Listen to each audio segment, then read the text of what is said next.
wie immer, wenn ihr habt irgendwelche Fragen für Nick, hallo, ich komme zu euch mit dem Mikro oder einfach von hier vorne. Sonst wir reden auf Englisch, weil du kannst kein Deutsch. You can't speak German.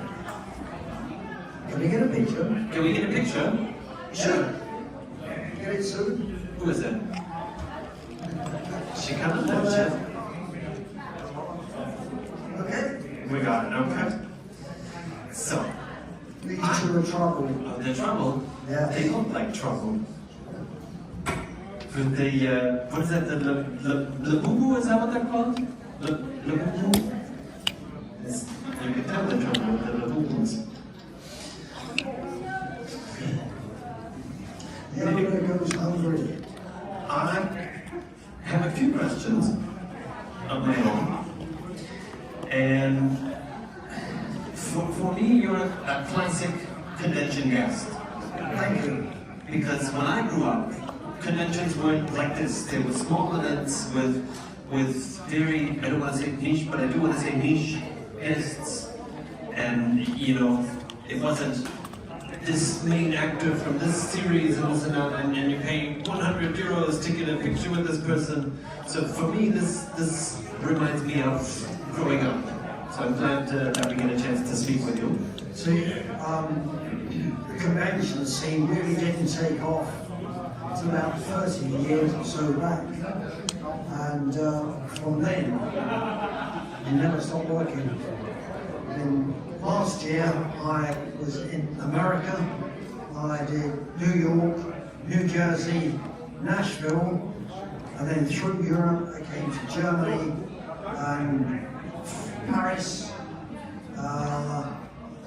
Where else did I go? So many places, and then I went off to Australia. We did a nice big convention in Australia.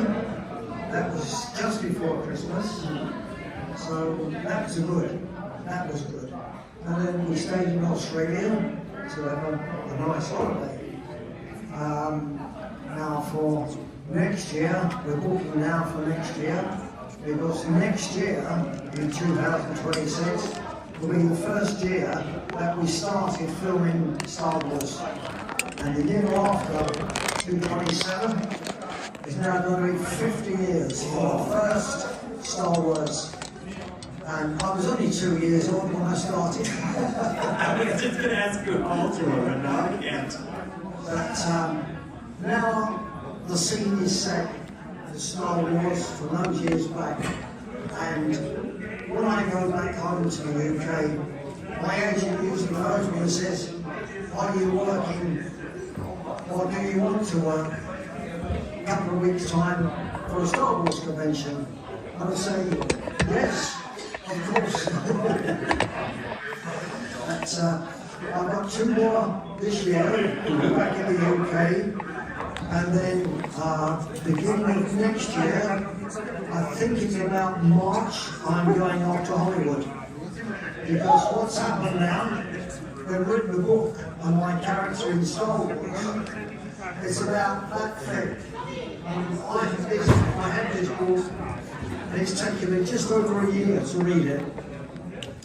And then on Thursday, before I came here, a guy from Hollywood contacted me and said, we're going to write again about your character in Star Wars. There's another new book coming out, but this time it's going to be put to film.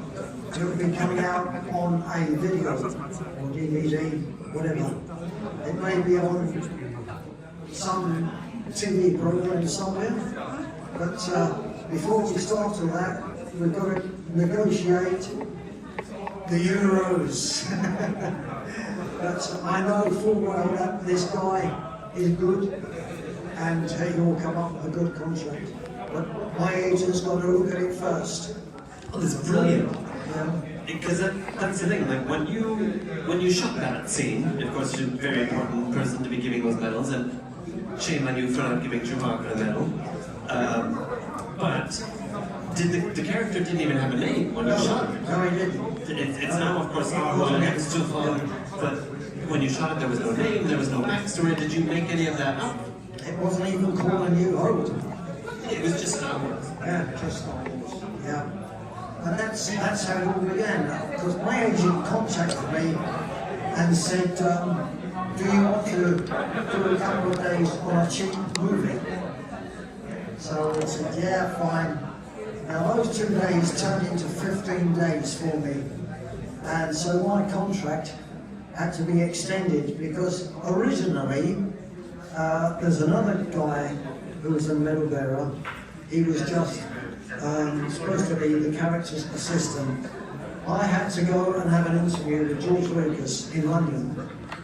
He didn't like that. But I had a contract which said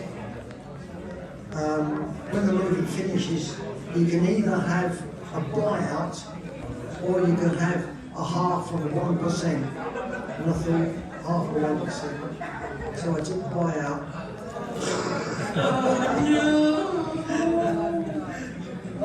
Have you ever done the math to see what that half of 1% was?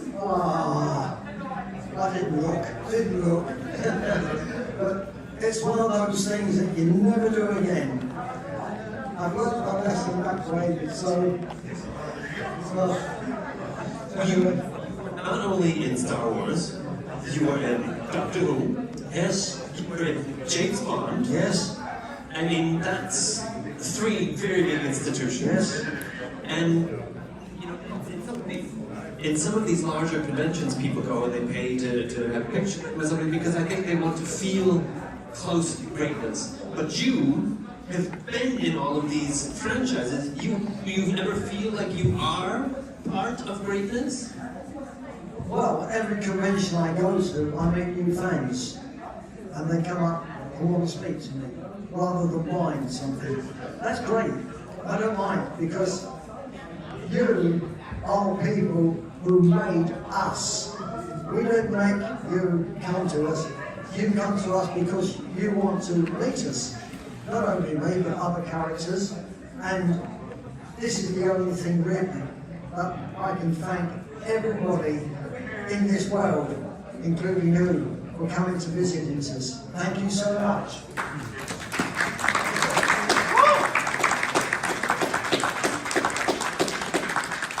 So speaking of Doctor Who, Yes? when you were in Doctor Who, it was classic Who, it was 60s, 70s Doctor Who, it was low budget Doctor Who. Oh, yeah. How do you see the difference between classic Who and the new series of Doctor Who that started in the 2000s? Well, in them times, we had to act to what was there. But nowadays, you're acting to a screen at the back of you, which is all green. When I left drama school, I can remember my teacher saying to me, you must remember, you act to them. That man there, that girl there, whatever. Now, I did Doctor Who with Colin Baker, number 6. Now, I had to kidnap his assistant. So, Nicola Brunt and I, we worked this scene together because it was a bit close to the mark. I had to grab her.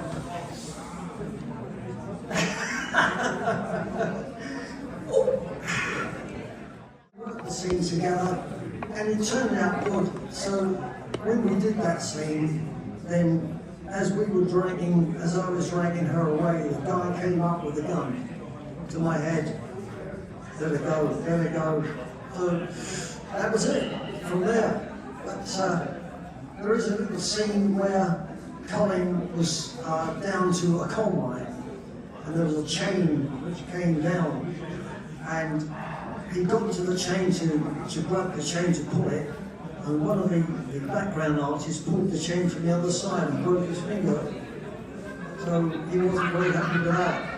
Yeah. So that scene was stopped for the whole day. So we had to put an extra scene into that one. With Peter Davison, I did 2 episodes with them, Black Orchid and Terminus. Terminus, you remember, is where they had this germ going around, and they had to, he contacted me, come over, and they grabbed me to go into this area because I'd contacted this disease. And they're going to terminate me. I didn't like the idea of that, so you had to struggle to get away from it. And then I got away from him because Doctor Who came in and rescued us. And the other part was Black Orchid, where we played the cricket. I had to bowl the cricket, the ball to Peter, so he could hit it and go through the window, but he couldn't hit the ball properly.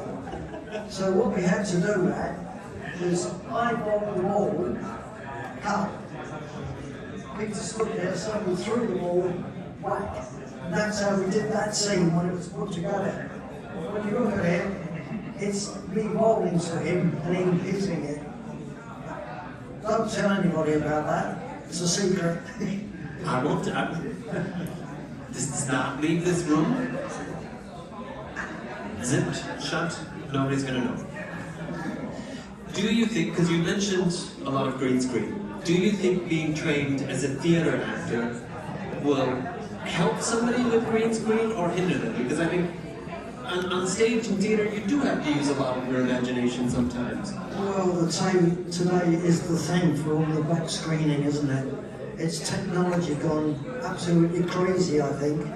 But when my granddaughter has left drama school and she doesn't know how to act like I did all those years back, because she's now working with people on the screen. So if an explosion goes on there, she just has to roll forward. Now, when I was doing, what was it when I did? Blake 7? Do you remember Blake 7 over here? No? I think it got that popular over here. Anyway, what it was, I was an android, I murdered a scientist. They lured the android down to a corridor and blew him up. And they actually blew the whole scene up. So it all came down. Then the android lost his head. And towards the end, they lured him across an iron bridge and electrocuted him. The android goes down. And then the next thing I remember is a fire extinguisher going off again. Typical babies say, too many pyrotechnics in them days. So my insurance policy has now been increased. And that's for just, and you're an average actor, that's not even a stunt performer. Yes. You're expected to show up and get blown up and maybe they'll put the fire out on time, hopefully. Well, going back to those things, James Bond, I did one with The Spy Who Loved Me with Roger Moore. And it was so noisy with all the explosions going off. I had to run down the stairs and Roger was behind me. And we was firing the gun and we got behind the barrels. And next thing is, I said to him, stay down. Next thing is, water was coming down from the top. I thought, I'm in the wrong place here. And it happened again. And I turned around and there's Roger Moore with a real gun. These are the things you get up to on the set when you get bored. There's many things that happened. Star Wars again. I'm talking to Luke Skywalker, Mark Hamill, and he started to smile. What happened? The next thing is, Carrie Fisher, Princess, threw water all over me. It's crazy. Don't ever go into movies, it's crazy. And speaking of crazy, and of course, everyone knows Harrison Ford got the part of Han Solo because he was in the building working as a carpenter. Is there an alternate universe where Nick Joseph gets the job as Han Solo because he was in the building working as an electrician? No. That time, being an apprentice electrician was my worst thing. And I said to my parents, I'm sorry, I can't do this. They said, why? you'll be earning good money. I said, I want to be an actor. My dad said, what? You won't earn any money from acting. I proved him wrong. Yes, those were the days. Good days. Well, and I think that's important because it's important to follow your heart, follow your dreams, and do what you want to do, and even if it's not going to be maybe as lucrative as you might think. Well, the thing is, whatever you earn, you should be grateful for, because it's one of the things that everybody has to have, obviously, is money. Whatever you have, do it right, keep it, and then the thing is about that, you can't spend it on everything and anything, because when I did Star Wars, the money I earned on that paid for my mortgage and all my house straight out. I was going through flood.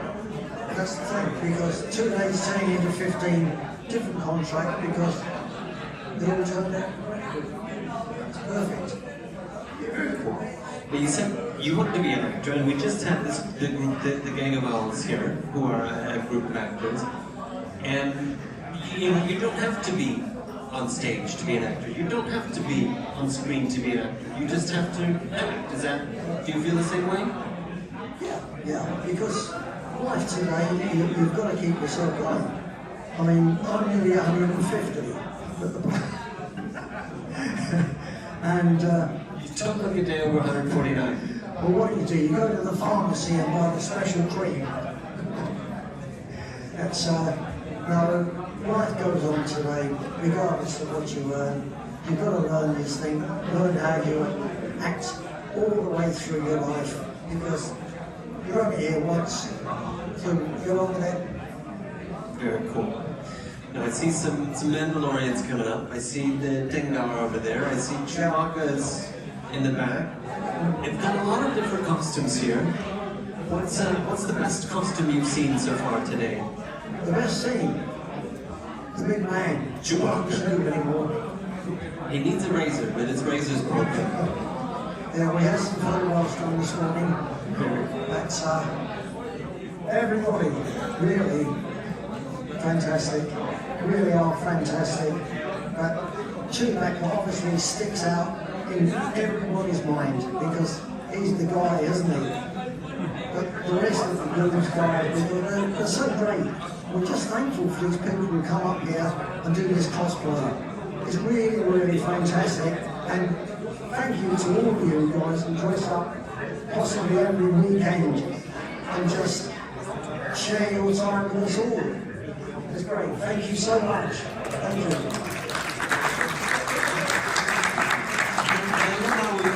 You know, we've got Star Wars, we've got more Star Wars, we've got more Star Wars, we've got more Star Wars and more Star Wars. Well, we've got Stargate, we've got Star Trek, Yes. and we've got Star fans. It's neat that everybody can come together and celebrate the same. Wants all the money. Yeah, he's hard to miss as well. He could be Chewbacca. I think though really the charity that Jonathan worked for here is absolutely first class. And again, whatever pennies come in or euros come in, I'm always going to be very grateful to it. So again, thank you so much. It's very good. Now you said your favorite costume today is of course Chewbacca. Yeah. How does he compare? How does he stack up to Peter Mayo? The original Chewbacca. Oh yeah, it's an original. Let's go one. Let's compare. Yeah. Pros and cons. Who did it better? If he was to put his head on now, I'm really so full. Let's see how it compares. Because I only know Chewbacca from seeing him on the screen, but you have seen Chewbacca in real life. Yeah. Yeah. So let's go through and see what you rate. You wouldn't know any difference, would you? Between this guy and the original. Would you? He's the original. The original German. The original Chewbacca. Very well. Well done.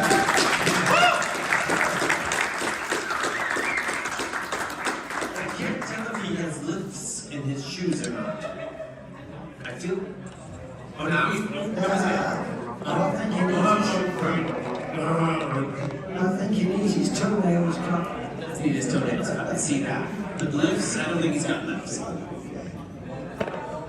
at that. Look at the pose.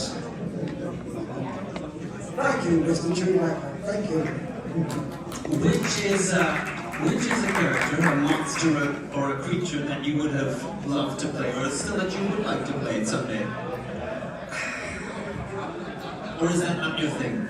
Well, it's very difficult because I've done so much in all those years.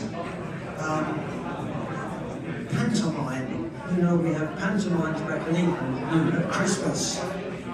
And I've always wanted to play a queen. Okay. One in a pantomime and playing silly tricks on people. And I did a pantomime many years ago, Jack and the Beanstalk. I played Jack, and I had to climb this beanstalk, and it actually had a ladder behind it. And as I was climbing this beanstalk, the whole thing collapsed, and it went smack on the floor. And I thought, right, I've got to improvise this. And I got up, and I got the beanstalk up like that, caught this guys on, oh, the beanstalk up, and I climbed it again, and obviously it went down enormous. Everybody laughed about that. You have to improvise all the time. So, some things are just not meant to be. Well, then I think that's what makes live theater, live acting so much more exciting, because things can happen. Yeah, live performances, you're acting to people who are looking at you now. Where you go home, switch the TV on, and you look at it again and think, look like anything. But what are you doing now? You're here, you're going to ask questions, and as far as I can help you with, I will answer it. But live acting is good. You're like that. Ihr habt irgendwelche Fragen für den. Einfach Hände hoch. Ich komme zu euch mit dem Mikro. Sie können das auch auf Deutsch machen. Ich kann das eben auf Englisch, aber eine Antwort kann ich nicht übersetzen wahrscheinlich. Ja, komm her jetzt. Bitte schön. Yeah, hi. Late great you're here, and can't hear me? Okay. I was wondering, have you ever seen the meme that Chewbacca never received a medal in the early days, only the other heroes? And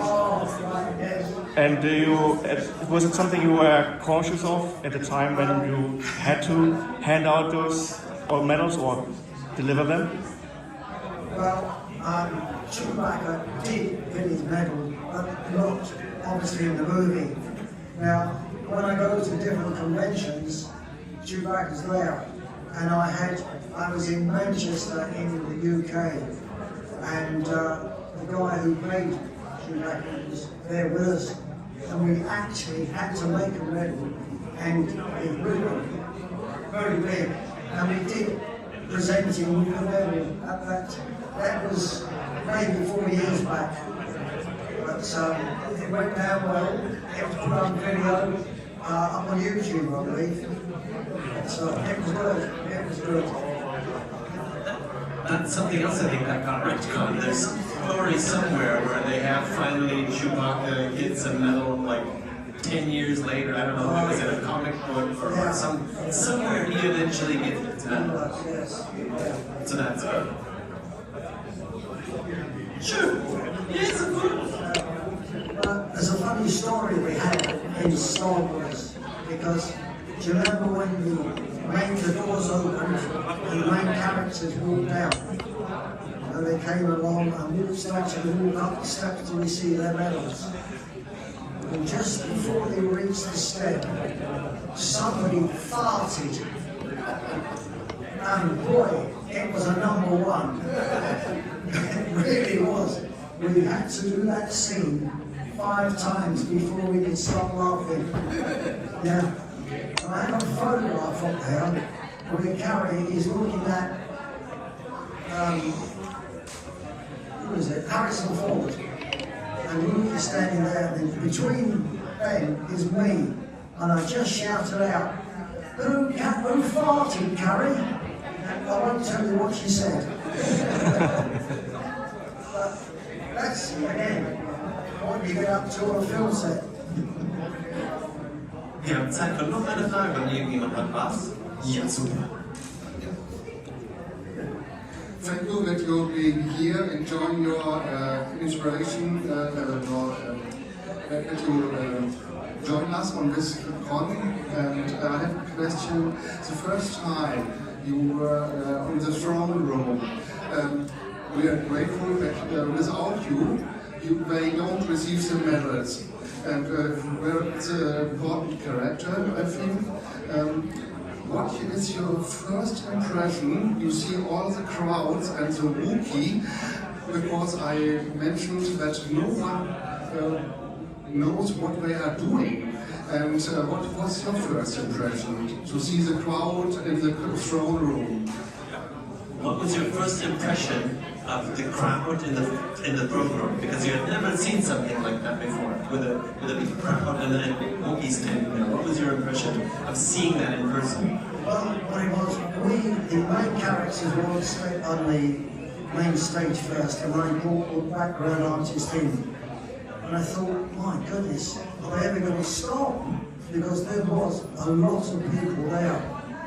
And what they actually did, I think there must have been about 200. And they did the shots, and as they passed one of the crowd, they brought them forward. And as the camera was going forward, they were bringing the crowds forward. So actually, you looked at that to think there was thousands, but it wasn't. There was only about 200 extras on that. And as they were bringing them forward, I think, my goodness, there's going to be actually thousands of people in that scene. And when I saw it, it was fantastic. They actually got that editor to do that scene absolutely perfect. And it is, when I see it again, you can imagine all these guys coming through. It was perfect, absolutely perfect. It's unbelievable, the scene. And people say to me today, when that scene comes up and the music starts, the hairs on the back of my neck stand up. It's just one of those numbers of music that comes up with the impression that you're not there. It's, how can I explain it? It's fantastic, fantastic. I know people who have used that song for their wedding. Oh, yes. When they go through the aisle. Yes. So, yeah, it's a very powerful scene. Well, my granddaughter, they live in Australia, and 2 years back, we went out there. I did Brisbane in the Supernova. Boy, 100,000 people. Right?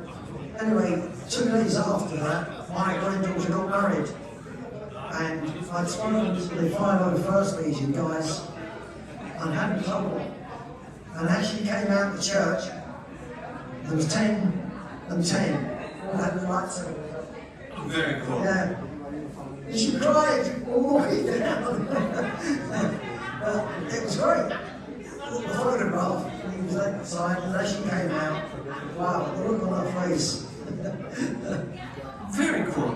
Yeah. Nate, thank you for taking the time to chat with us today. It's a pleasure. Have a good rest of your show. And thank you to all you who came to see us. Thank you. And see you next time.